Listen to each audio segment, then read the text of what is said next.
Hello viewers, technical টিউবের তরফ থেকে সকলকে শুভেচ্ছা। আজকে যে ভিডিওটা নিয়ে আমি আলোচনা করব সেটা হচ্ছে আমরা এক্সেলে কিভাবে ব্যাংক ট্রানজ্যাকশান রিপোর্ট ফিট করতে পারি সেটাই দেখাবো। তো এখানে আমি প্রথমে লিখছি ডেট,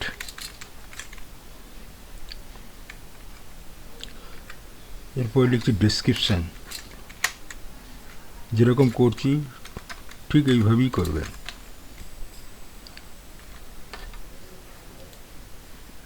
ডেসক্রিপশানের পরে লিখছি চেক ডিপোজিট,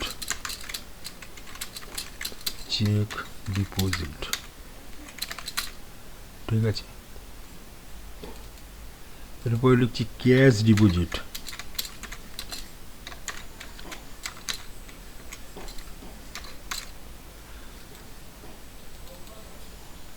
এরপর লিখছি অনলাইন ডিপোজিট। অনলাইন ডিপোজিট হচ্ছে নেফট আরটিজিএস, যেগুলো অনলাইনের থ্রু দিয়ে হয়। এরপর লিখছি চেক রিটার্ন,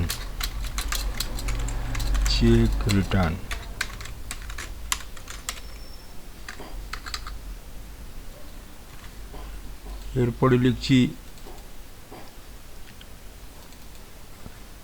উইথড্রয়াল,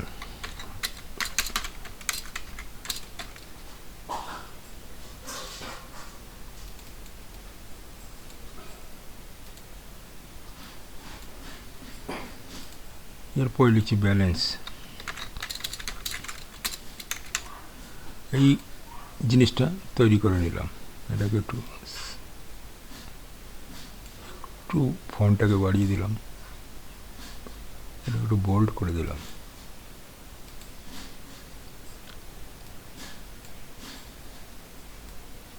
ঠিক আছে, এখানে এই কোটা কলম তৈরি করলাম।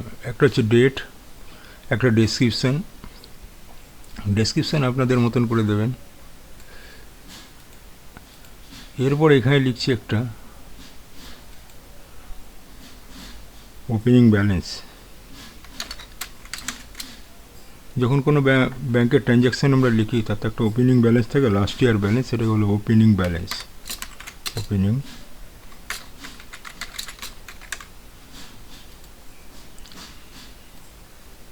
ওপেনিং ব্যালেন্সটা ধরে নিলাম 20,000।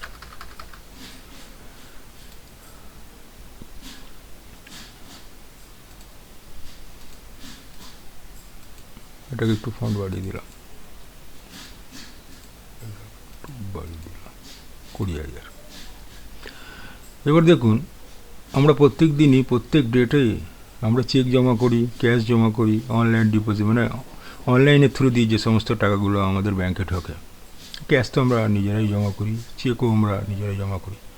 আর তার ভেতর থেকে দেখা গেল কোনো চেক রিটার্ন হয়ে গেছে, এবং প্রতিদিন বা মাঝে মধ্যেই আমরা টাকা ব্যাংক থেকে তুলি। এই টোটাল জিনিসটা অ্যাসেন্ডিং অর্ডারে কীভাবে ব্যালেন্সিং হবে একের পর এক, সেটাই আজকে দেখাবো। যে ব্যাংকের একটা ট্রানজ্যাকশান কীভাবে ট্র্যাক করা যায় এক্সেলের মাধ্যমে। তো জিনিসটা ভালো করে লক্ষ্য করবেন, স্কিপ করবেন না, ভিডিওটা পুরো দেখবেন। এবং ভিডিওটা ভালো লাগলে একটা লাইক, সাবস্ক্রাইব এবং যত সম্ভব শেয়ার করবেন।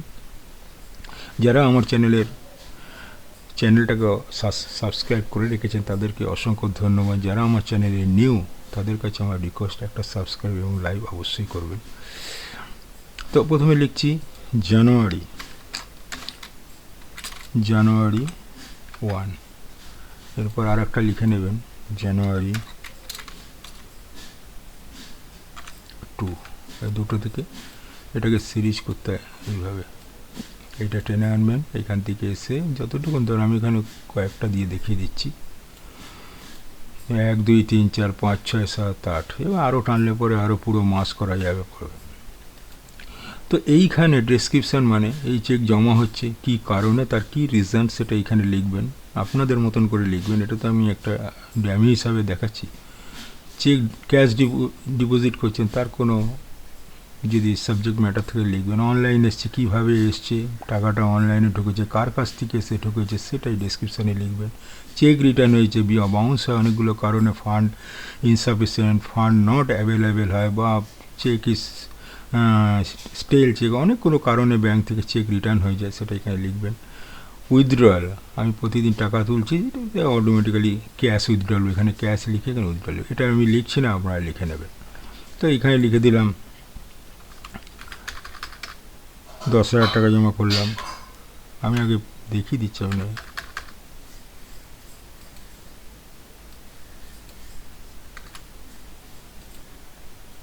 এখানে এইখানটায় দিয়ে দিলাম 5,000, এইখানে করলাম 6,000। এটা সাপোজ ধরলাম চেক আমি এই ডিপোজিট করছি, ক্যাশ ডিপোজিট করেছি, এখানে হয়তো দেখা গেল 15,000, এখানে হয়তো 3,000, ঠিক আছে। ঠিক এইভাবেই করবেন। এইখানে হয়তো দেখিয়ে দিলাম 2,000, আমি বোঝাবার জন্য একটা ফিগার লিখছি, আপনাদের যে ফিগার হবে সেই ফিগারটা লিখবেন। অনলাইন এসছে, অনলাইন মানে আরটিজিএস বা নেফটের থ্রু দিয়ে আসে, এখানে হয়তো 5,000 টাকা কোনো একটা কারণে কোনো একটা সোর্স থেকে আমি পেয়েছি, সেটা লিখে দেবেন। আমি এটা বোঝাবার জন্য আমি একটা ফিগার দেখিয়ে দিচ্ছি।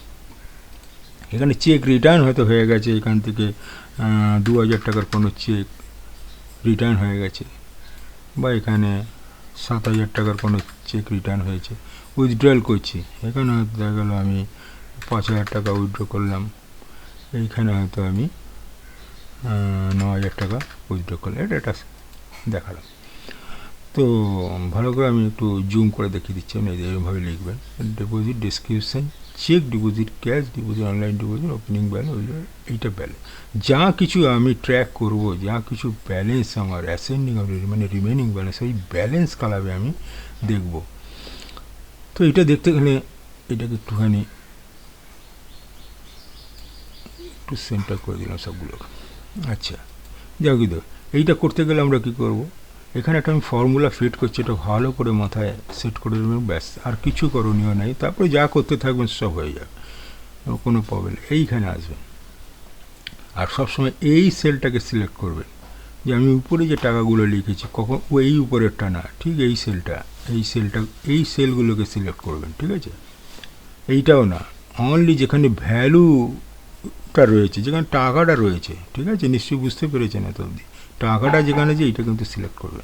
তো এইখানে এসে একটা ইকুয়াল সাইন দেবেন, ইকুয়াল সাইন দিয়ে ফার্স্ট কাজ হবে, এই যে আমার ওপেনিং ব্যালেন্সটা আছে উপরে, যেখানে আমি প্লাস সাইনটা ঘোরাচ্ছি, আপনি দেখে বুঝতে, এইটাকে সিলেক্ট করে এখানেই কিন্তু একটা সবচেয়ে মেন ট্রিক্সটা হচ্ছে, এইখানে এই সেলটাকে আমি ফ্রিজ বা যেটাকে লকিং করা বলে, যেটার উপরে বেস করে পুরো এই ট্রানজ্যাকশানগুলো চলবে, ইচ অ্যান্ড এভরি ডে, প্রত্যেক দিন আমি যা যা করণীয় করবো কিন্তু এই ব্যালেন্সটাকে নিয়ে চলবে, ঠিক আছে, যার মধ্যে এই ব্যালেন্সটা ওপেনিং ব্যালেন্স ইনক্লুড।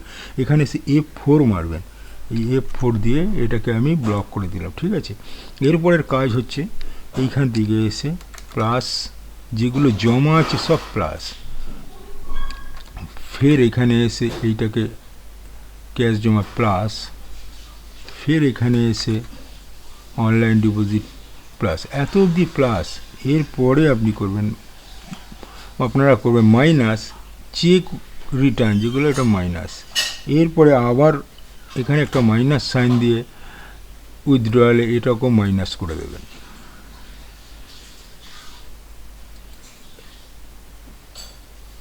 এইটাকেও 1 মিনিট,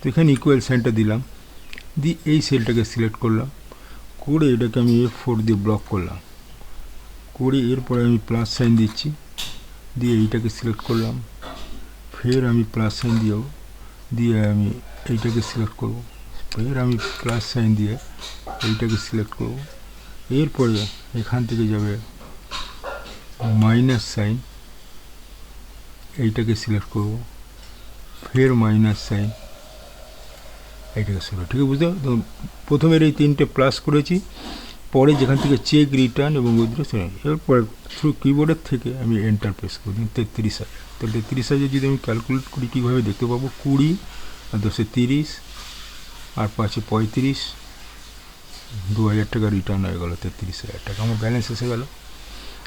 ভালো করে আমি একটু জুম করে দেখিয়ে দিচ্ছি। 20,000 তো 20 + 10 + 5 - 2 এগুলো 33,000 টাকা। এইখানে অবধি নিশ্চয়ই বুঝতে পেরেছেন। তো এইখানে এসে ঠিক এই জায়গা রেখে আমি এখান থেকে এইটাকে পুরো ড্র্যাগ করে নিচের দিকে নামিয়ে দিলাম, যতটা আমার আছে এত অবধি, এবং সব জায়গায় হয়ে গেল। 20 + 5 25, 40, 5 বাদ দিলাম 35। প্রত্যেক সময় আমার দেখুন রানিং ব্যালেন্স চলে এলো। একটা সুন্দর একটা ট্রিক্স আছে, যদি আমরা এক্সেলের মধ্যে ব্যাঙ্কিং ট্রানজ্যাকশানটাকে ট্র্যাক করতে চান তাহলে এইভাবে করবে। এরপরে আমি এখানে একটু জিনিস করে দিতে চাই, সেটা হচ্ছে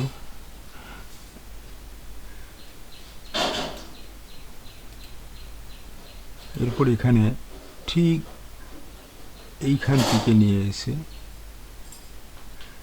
এতখানি এই জিনিসটাকে আমি একটুখানি সেন্টার বা মার্চ করে দিলাম, দিয়ে এখানে আমি লিখে দিই ব্যাঙ্ক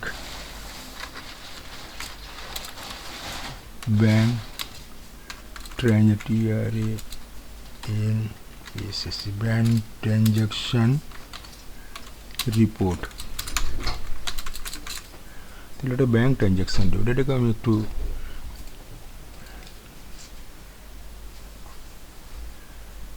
ফন্টটা বাড়িয়ে দিলাম, দিয়ে এখানে একটুখানি একটা কালার দিয়ে দিচ্ছি, এই কালারটা দিয়ে দিলাম, সাপোজ এই কালারটা দিলাম। এখানে রাইটিং কালারটা আমি দিয়ে দিচ্ছি, রাইটিং কালারটা হোয়াইট দিয়ে দিলাম। Bank transaction report same as এইটাকেও একটু আমি একটু ব্যাকগ্রাউন্ড কালার দিয়ে দিলাম, দিয়ে রাইটিং রিপোর্টটা ওপেনিং ব্যালেন্স। ঠিক আছে, নিশ্চয়ই বুঝতে পারছেন এটা দেখে। এটা নিজের মতন আপনারা অন্যভাবে এটাকে একটু প্রেজেন্টেশন করে নেবেন আরও।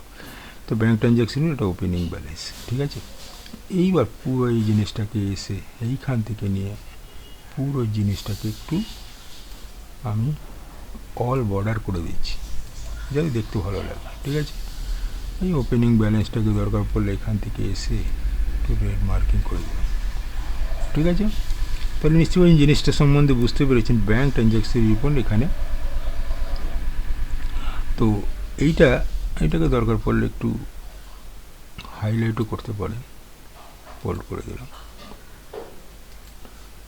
তো এটা আমার ওপেনিং ব্যালেন্স। এই ব্যালেন্সটাকে রেখে আমি কীভাবে পরপর প্রতিদিন, এবার সাপোজ আপনি মনে করুন এখানে এসে আমি 5,000 টাকা চেক আমি একটু জমা দিয়ে দিলাম।